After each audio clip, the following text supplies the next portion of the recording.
Hello, everyone, and welcome to the Sumer Sports podcast feed. I'm joined here today for a really exciting segment by Parker Fleming at Stats War on Twitter. Parker, how you doing, man? I'm doing great, man. I'm excited to take a little break from work, get in here and talk some football with you. Yeah. I'm excited to talk football, and today we have a very exciting topic, something that I've been wanting to do for a while, which is just doing what fans do, combing through the message boards for college football. Parker obviously is our resident college football expert at Sumer Sports, and so we had to bring him on to answer some really pressing questions about kind of the tier 2 schools in Texas. Biggest football state. Parker, you lived in Texas for a long time. Give me an overview kind of this year, what you're looking for out of the state of Texas. Some big teams, some small teams. What are you looking for? Yeah, obviously, all eyes are on the University of Texas as they shift over to the SEC and what that's going to look like. I mean, made it to the playoffs last year with a team that was super experienced, ton of NFL talent, and they have a lot going on in terms of they brought in Isaiah Bond, they brought in some other wide receivers to try to mitigate some of that turnover. And Sam, maybe the most fascinating QB controversy in the nation. The first time that Quinn Ewers throws an interception, the camera is just going to go straight to Arch Manning every time, right? And so that I think is really interesting. Also fun for nerds in terms of level adjustments. I think I have a good empirical look at how good the Big 12 is relative to the SEC, but getting some data points about teams crossing over recently will be really interesting there. So I think that is obviously what everybody's looking for. And then kind of the second tier, you've got some really interesting contenders, and we'll get in deep with these, but like TCU, Texas Tech, Baylor. Guys, what are we doing? All three of them kind of in different states, but like, all right, Texas Tech hasn't even had the one kind of pop off year, but TCU, Texas Tech, Baylor, it's like, hey, who's going to be in charge of Texas in the post Texas Big 12, frankly? Houston, moved on from Holgerson, brought in Fritz, and has some talent issues, but some really interesting players. What are they going to be able to do this year and kind of build for the future, knowing that Fritz is such a program builder guy? And then, of course, we've got to talk about teams like SMU and Texas State, who are looking to kind of improve on really good seasons last year and maybe even enter the national conversation. Texas State for, maybe go on a crazy run, win big. You're talking about a French playoff team. SMU, we'll talk about their schedule. Outside of 3 games, could be favored and could have a really good team, has like a legitimate NFL defensive line. So whatever you're looking for in the state of Texas football this fall, you've got, just great storylines, really interesting pieces, and some teams with some really fun questions that we can debate all offseason, but we won't know until we see them step on the field. Yeah, and speaking of some of those questions, Parker, we're going to dig in deep today. We'll start with a school that's near and dear to your heart. Obviously, TCU used to write for Frogs of War. Thus, you have the moniker Stats of War. And looking today at their message board, actually, there was a preseason predictions thread going. And so we found a great kind of breakdown of what we may expect from user 82 Frog Fever, who has a great profile picture. It's James Caan from The Godfather. So shout out to you, 82 Frog Fever. And he's basically saying, for 11 power games, he doesn't think the schedule looks all that hard. He would be upset if they went 5-7, somewhat disappointed 6-6, predicting 7-5. That's right around where the line sits currently across sports books, and he'd be happy with 8+. Parker, what is your kind of outlook for the TCU Horned Frogs in 2024? Yeah, I think they're in a really interesting position. Obviously, 2 years ago, they inherited a really developed roster. They took advantage of some COVID years. They had some red shirts. They got some experienced transfers, and they got the bounces in some one-score games and were able to go to the playoff and then stick Michigan and win and go to the national championship. A great season, but the question for Sonny Dykes has always been not can he take an elite roster and make them elite, but can he build that elite roster? And I think that's some of the questions we have. Obviously, a vacuum at quarterback. Chandler Morris leaving doesn't really, isn't a huge drop off. I think in that offense, you really just need to complete some simple passes, make some plays with your legs.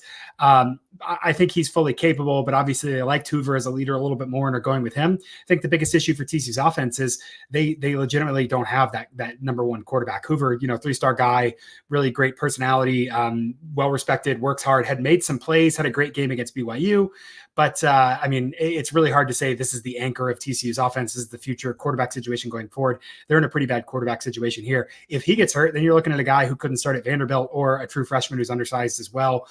So the depth there is certainly worrisome.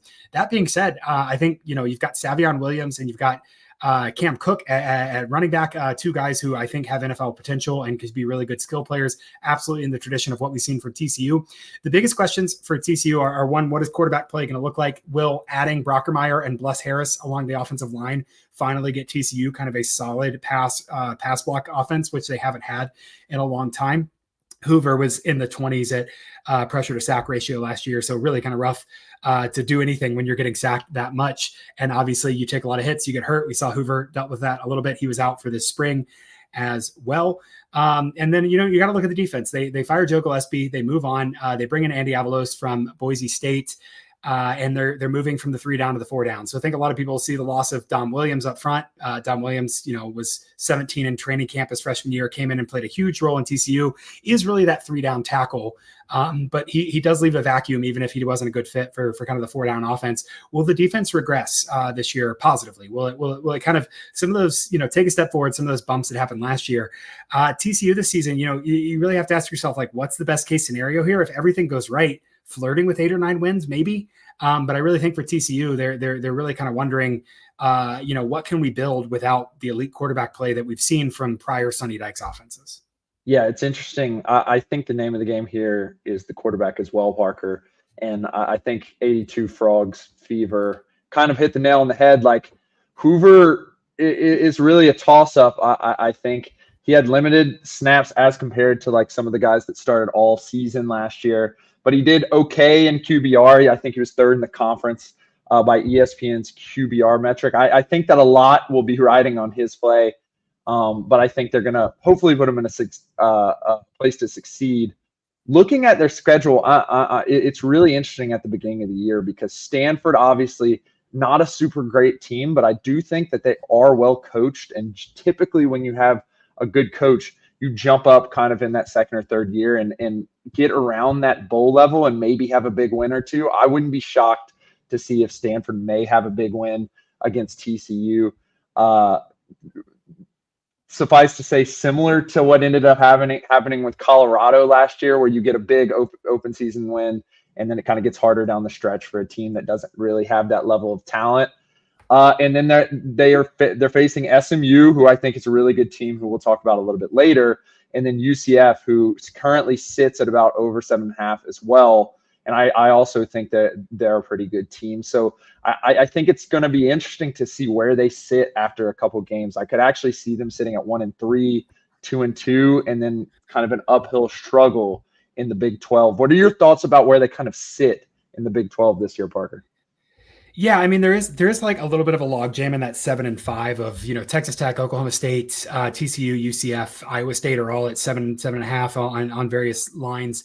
Texas Tech obviously juiced a little bit to the over. Everybody else kind of a little bit more in line there.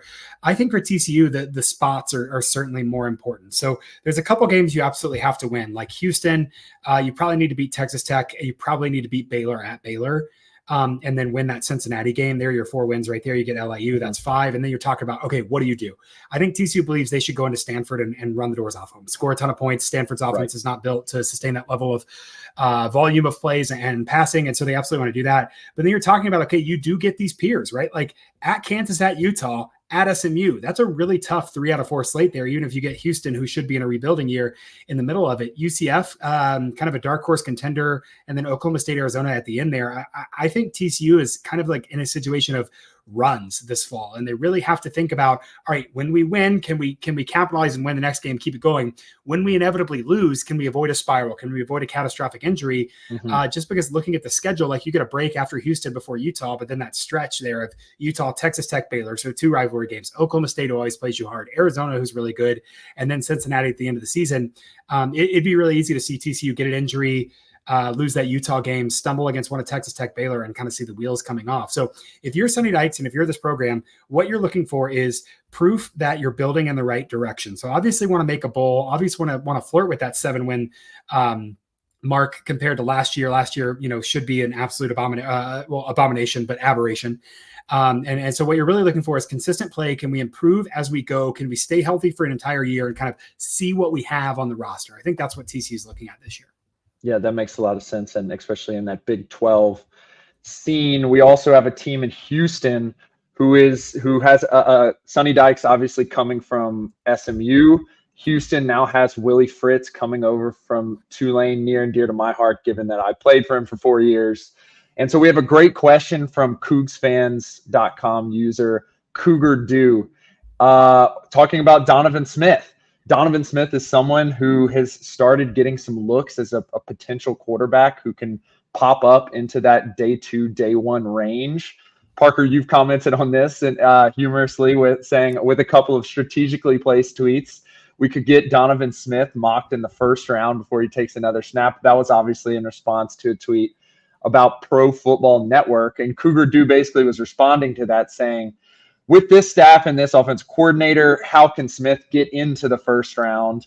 Aren't we going to be run heavy? Even if he is a part of the run, why would the NFL see that as first round? Parker, what do you see in Donovan Smith?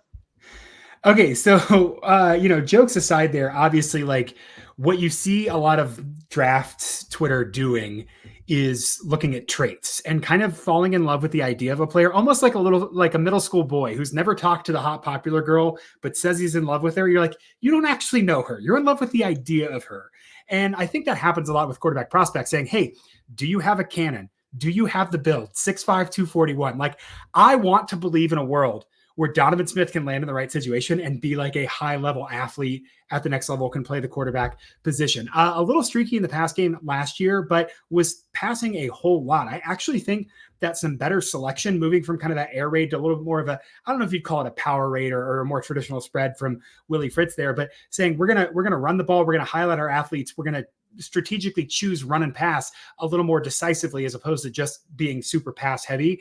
I think that's actually going to help with the selection and get him some better passes. I mean, Smith last year, 43, 51, 46, 48 attempts, like, was just absolutely slinging the ball. I think I want to see that in the 20s to 30s for most games for him, and get him some better opportunities. Let him make some play with his legs. Let him run a little bit. You look at his pressure to sack ratio, 17.8, so under 20, not anything to be too concerned about. He can certainly improve on that with, again, better passing selection as well. I think the raw traits and the size are there. And I think people that have talked to him are impressed with his ability to kind of talk through the offense and the mental side of things. So that, plus a coach who has a record of developing guys into quarterbacks. I mean, looking at what Tulane has done, I think is a really, really good opportunity for him. Obviously, the mocking him in the first round is kind of a joke, but Sam, we've seen the last couple of years that you want the elite quarterback, absolutely, right? There's kind of this hollowing out of like, man, if I can't get the elite guy, then I'm looking for a toolsy guy who can fit and maybe contribute in a little bit. And I think Donovan Smith could absolutely play himself into that.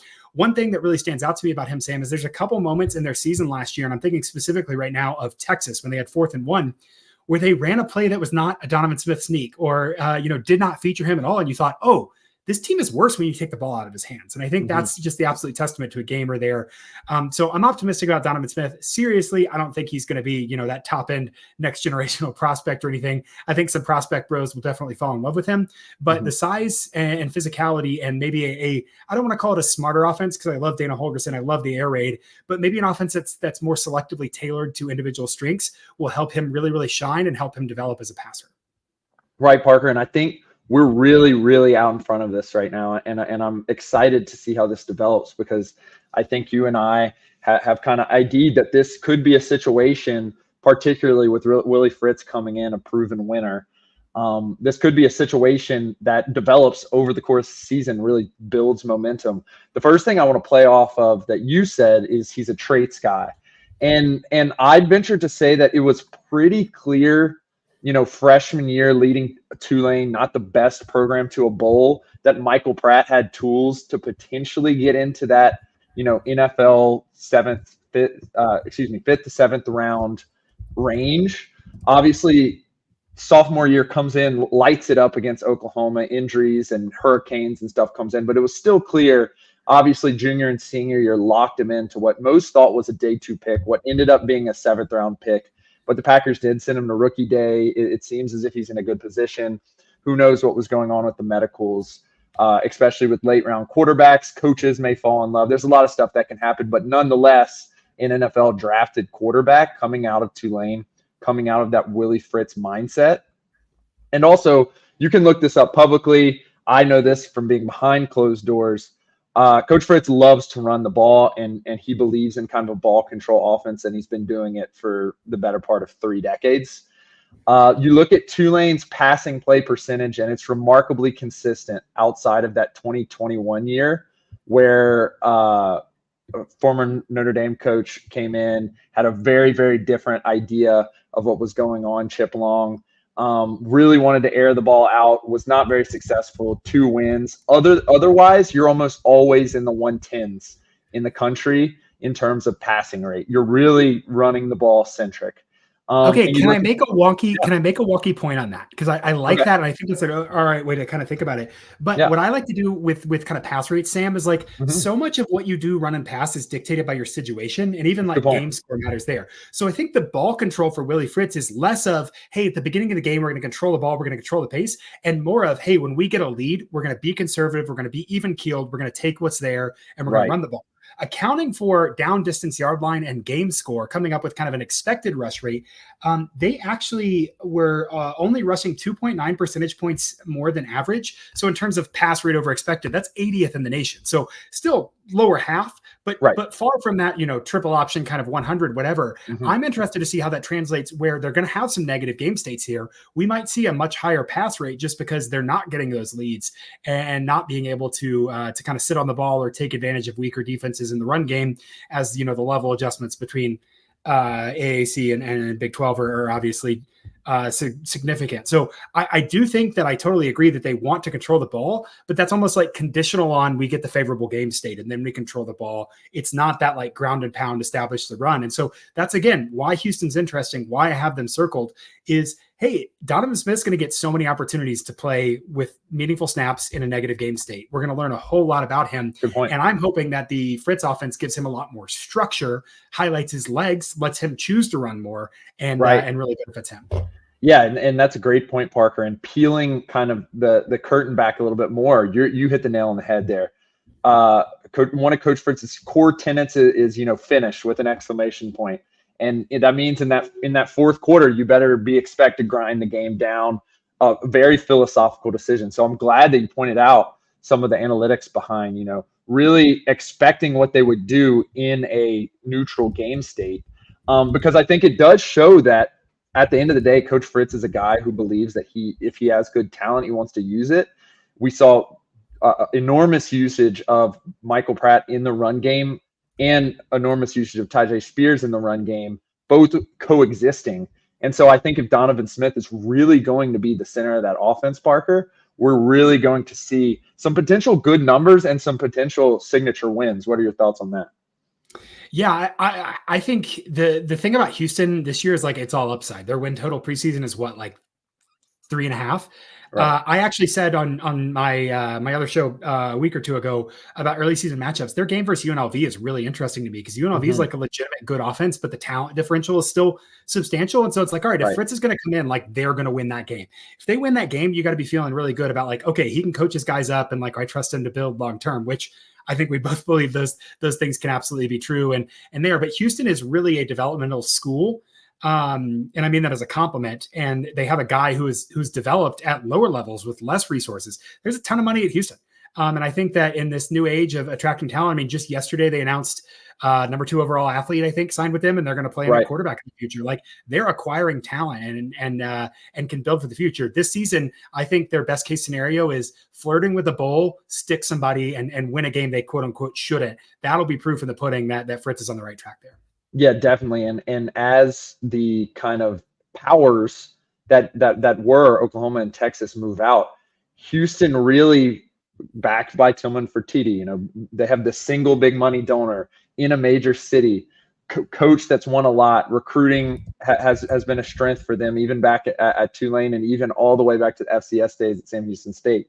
Like the blocks are going, and it'll be really interesting to see if Houston, next 5 years, next 3 years even, becomes that kind of Big 12 power.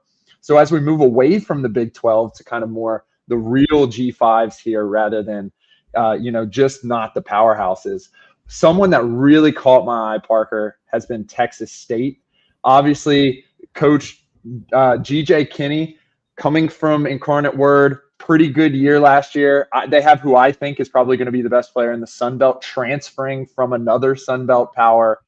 And we have user fiefdom on the Maroon and Gold forum for Texas State saying that he believes the biggest game of the year, the most telling part of the year, will be the first conference game against Troy, obviously with John Summerall moving to Tulane. Troy was really the big dog kind of in the Sun Belt last year. He believes that game will have the most implications for how successful the season will be. Parker, how do you view them building up to that Troy game in Week 6, and how do you view them long term, the Texas State Bobcats?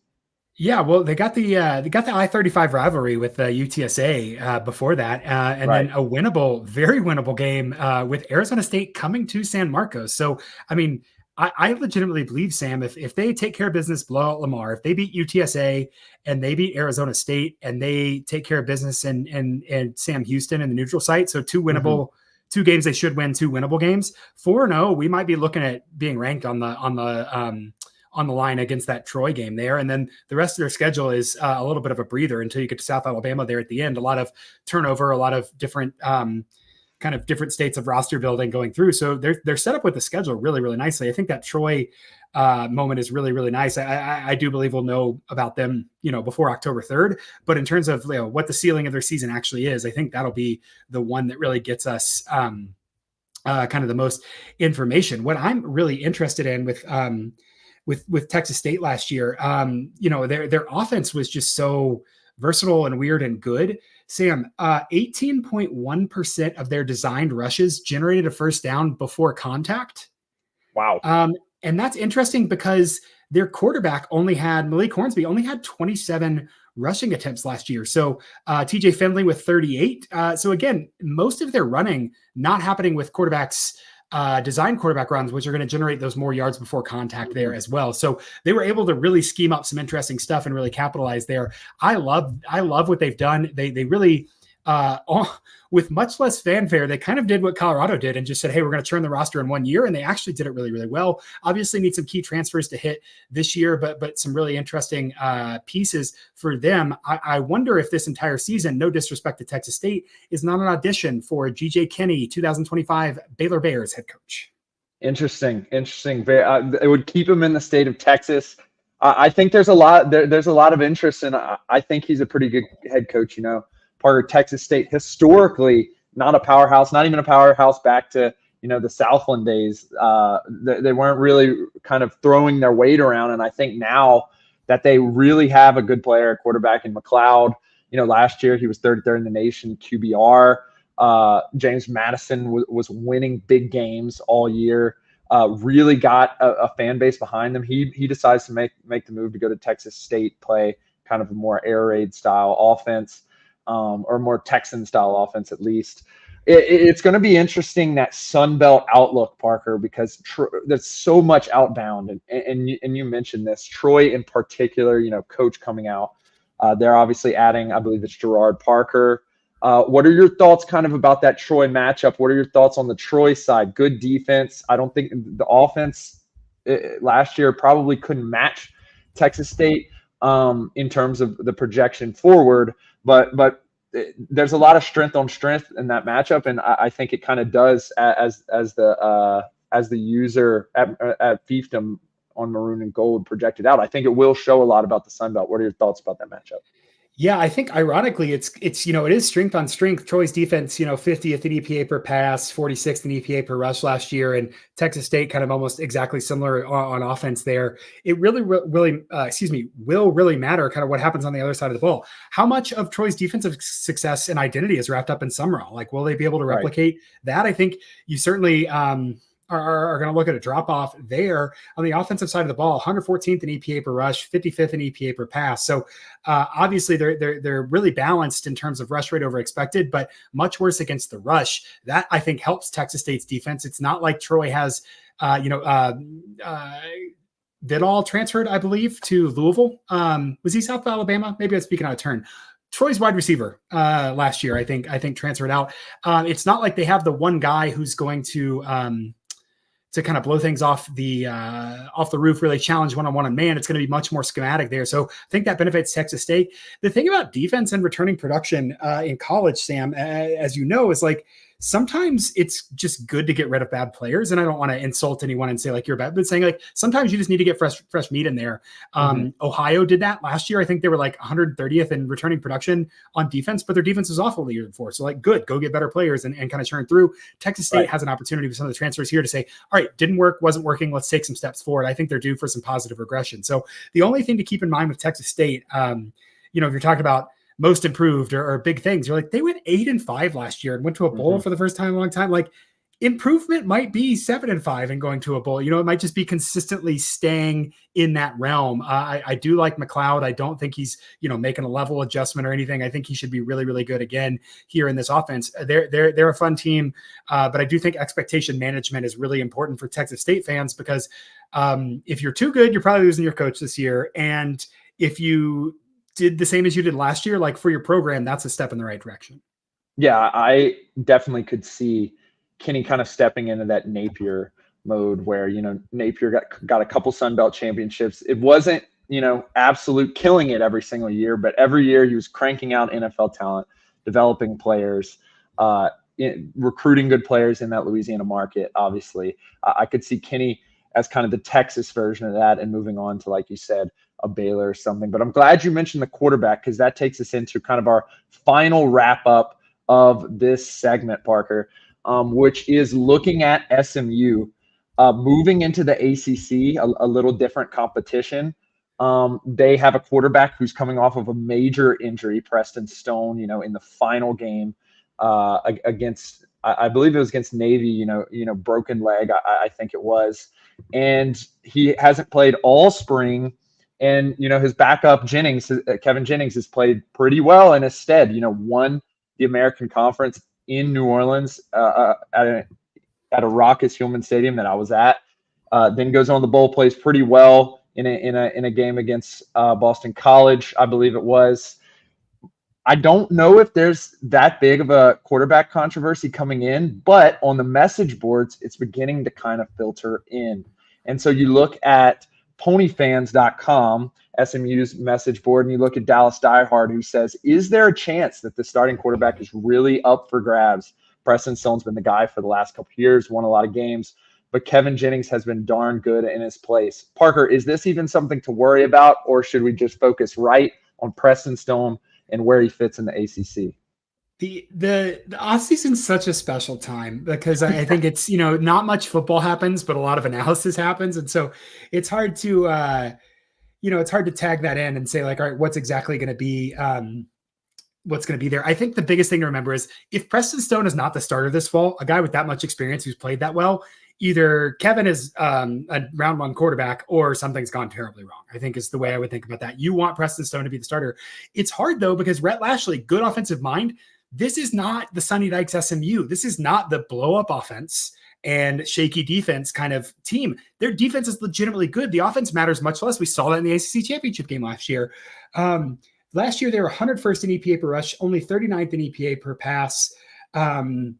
And, just overall weren't as great at finishing drives. Their defense was 28th in EPA per pass, 7th in quality possession rate, echo rate allowed, like really, really limited opportunities against some good competition. And the offense has to get better, I think, if they're going to take that next step. But like I mentioned earlier, I think they could be favored in 9 games here. They've got, Elijah Roberts, like legitimate dude on the edge, a couple good transfers on the defensive line. They've got some real talent there that's going to contend with these ACC offensive lines that, frankly, are not as good as I think the perception might be there. So I think that that schedule is they were like TCU, Louisville, Florida State back to back. Is just really, really rough. But I think if you're SMU, you're kind of siloing that off and saying like, hey, we want to be healthy the whole year. We want to win. If we win one of those 3, we're feeling really good. You can still go 10-2 and flirt with a playoff if you lose 2 of those games, right? Right. And you look at the rest of their you look at the rest of their schedule, and I think it's extremely, extremely winnable for SMU kind of here at the top of their development cycle as they move up. Right. And I totally agree with you, Parker. This is one of the reasons why I wanted to put this on here, because sometimes it's great to approach some of these, message boards comments that fans may be thinking about or talking about that are a little bit more out there, but with an analytical mind. And I think the analytical way, obviously, is to hold strong beliefs weekly. And, we do have a strong belief that Preston Stone is a pretty good quarterback and that he's probably the answer. And like you said, that if he's not starting, something has gone definitely against it. But it's good to test these kind of hypotheses, especially when fans bring them up and ask questions. And it's a good way to kind of walk folks through how analysts and coaches and players approach it. And so looking at these ACC quarterbacks, it's kind of a moving, shifting musical chairs going on. You have Cam Ward coming into Miami. You have DJ Uiagalelei coming into Florida State. Haynes King sticking at Georgia Tech, who was one of the better guys last year. Grayson McCall coming into NC State. Clay Klubnik at Clemson. Kyle McCord at Syracuse. Big names. Max Johnson, formerly at LSU, A&M. Now at I think is he at Duke? I can't remember off the top of my head. Hank Bachmeier coming into Wake Forest. Riley Leonard coming into Notre Dame. A lot of musical chairs there. Where do you think that Stone kind of fits in? Is he kind of an average ACC quarterback? Does he end up popping up on the strength of that defense and being kind of a more ball control, game management guy who doesn't make mistakes and makes the right decisions? Where do you kind of view him in that spectrum of the musical chairs in the ACC quarterback ranks? See, I think that's really interesting because the ACC has a ton of toolsy quarterbacks right now. You've got like Great Anthony point. Calandria. You've got Boston College. What's his name? Castellanos. Yes. You got Kyron Drones, who's probably, up there. Well, I'd say those guys are below. And then you're starting to look at like Kyron Drones, Cade Klubnik, Hayes King at Georgia Tech, of like guys who can do kind of both there and have both tools. And you kind of got those one-offs like Malik Murphy, I think very much stronger with his arms. I think Preston Stone is very much like in that first tier of like, if I'm talking about the four best quarterbacks, I'm going to go ahead and say it's some combination of Drones, Klubnik, King, Stone, DJU. I think I'm worried about him out of structure. I think that's a little worrisome with what we saw, pre Oregon State, and then how much Jordan Travis improvised last year. But I think Stone, especially with the experience, has like it's a different conversation, Sam. Good in college versus like NFL prospects here. If we're just talking good in college, we're talking about, hey, you've got the experience, like you can manage this. You've got repertoire with your team and reps, frankly, with your team that not a lot of the other people who have transferred in have. I think Stone is much less chaotic than some of the guys who can run better than him. And I think that he is consistent with the ball in a way that like Calandria, who's, just chucking it deep and can hit those deep passes, but has struggled with the intermediate accuracy. I think he's, a much better passer than that as well. So in terms of a well-rounded quarterback, I actually like Stone to be in the top 4 of this conference this fall. Even if he's not as exciting as like a Haynes King or a Kyron Drones, he's going to make some of those chaos plays. Your hope if you're SMU is that he can make the throws he needs to make and you cut off that long tail of bad plays, right? And I think Stone has shown that he's not going to commit those. Yeah, and apologies on that. I think Max Johnson actually filling in as Drake May leaves as a top 3 pick at North Carolina. And you brought up Malik Murphy, another 5-star recruit, transferring out of Texas. I believe he's going to Duke following Manny Diaz. So I totally agree with you. It's very interesting. A lot of toolsy guys in the spirit of Texas. Chandler Rogers coming out of North Texas, transferring out. It's a lot of interesting folks that I think may make some noise. Perhaps some very sleepery Heisman candidates. But overall, like you said, it's a lot of traits, a lot of tools, and really outside of Stone and a couple other guys, the production is really not at that kind of tier 1 across the NCAA level, but definitely could maybe jump up there. Any last words on that quarterback ACC SMU type deal, Parker? I think pound for pound, the ACC has the most fun list of quarterbacks. Like some of those guys I already mentioned. I didn't even talk about Fernando Mendoza at Cal, who's just an absolute ball of chaos over there. I mean, yeah, a whole lot of fun to be had with some of those guys. And then there's really interesting, I want to see DJU outside of structure. I want to see Cade Klubnik finally be the 5-star that he was. I want to see Kyron Drones throw the ball more. I want to see Kyron Drones see an opportunity he can take with his legs and think, hold on, I bet I can throw it and throw the ball. And so, I mean, you're going to see a lot of fun quarterback play out of the ACC for sure. Yeah, I'm really excited to watch. And so that kind of concludes, Parker, our rundown of Texas message boards questions. Hold on. We got absolutely called out by a coach from Tarleton State that we did not mention Tarleton State in the WAC moving up to NCAA in that transition process. 8-3 last year, Sam, looking to improve on that. The game I'm circling week 2, they are playing Baylor, and we know what Baylor is like as a program. We know Baylor has lost a dumb game. I think that we could look at upset of the century, August 31st. Tarleton State, an experienced team, walking into Baylor and maybe taking advantage of somebody there. I love it, and I love getting called out. I'm a competitive guy. Shout out to Coach Stone, one of the guys that brought me and taught me a ton about what I know about football. He's obviously coaching at Tarleton State. If I have to shout out everyone I know in Texas, I'll do it. We have Mike Moots over at Stephen F. Austin, Coach Moots, a guy that I really love and has taught me a ton. Obviously, all the guys at Houston. But there's, like you said, Parker, and to Coach Stone's point, all the way from FCS to the biggest school, Texas. I think this year it has a chance to be one of the most fun years, maybe even going all the way back to, that kind of Crabtree, Colt McCoy style of guys where there's a ton of talent in Texas. There's a ton of good coaches in Texas. And, coming off of a time where a Texas school made the college football playoff, we may be seeing some other teams making some noise this year. Yeah, absolutely. Fun at all levels, exactly like you said. For sure. And so to finish it off, Parker, you've been doing a lot of analytics work on college baseball. Run us through some of your predictions for the World Series. Okay, so Sam, I don't know if you know this. I have a day job at Sumer Sports, and so I haven't posted as much about college baseball as I want to, just because I haven't had time to run the full simulations. But I'm walking through this weekend and looking at some stuff like who's got the toughest regional, who's going to advance and everything. My power ratings that I do, again, just a fun computer science exercise for me. I like college baseball. If you haven't watched college baseball postseason, very fun. Tennessee number 1, Duke number 2. Duke, I think, is underrated in this tournament. They go to Norman. They're a team absolutely to watch for. Tulane going to the Corvallis Regional, Sam. Number 4 seed, but number 3 seed, 3 seed, a 9% chance to advance, according to my dumb little simulation.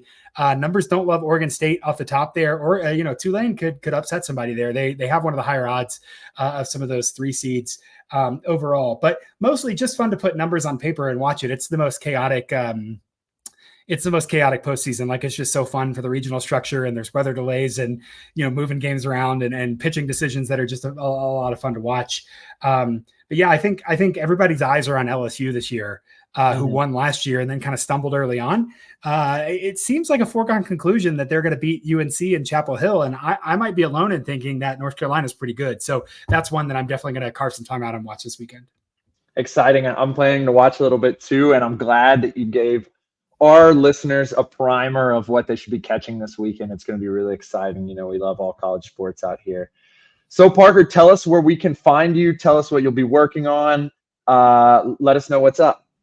Yeah, should have an article up over Sumer Sports, and we're working on some weird tackling stuff, which is a lot of fun. Obviously, we're cooking on some bigger stuff over at Sumer, working on some player value, working on some content plans for this fall. So that'll be a lot of fun. Follow me on Twitter at StatsWar, and make sure you're following Sumer Sports to kind of catch the hub for all the smart people. Sean and Sam and Quinn and everybody who's writing over there. Yeah, for sure. Thank you for joining me, Parker. This has been really fun, and I can't wait to do it again in the coming weeks. As maybe we move over to Louisiana, maybe a little California, maybe the Carolinas or Georgia. It's going to be really exciting college football season this year, and we're going to hit it early, often, and as much as we can once the season is here. From Parker Fleming at Stats of War on Twitter and Sam Brookhouse at Brookhouse Sports on Twitter. For Sumer Sports, like, subscribe, set notifications for our post. We're coming out with a bunch of cool new stuff. Right now, a article from our friend Quinn McLean just dropped on some of the stuff we talked about last week about wide receiver entropy. You got to check that out if you love football. But for a final goodbye from Parker Fleming and Sam Brookhouse and Sumer Sports, everyone have a great evening.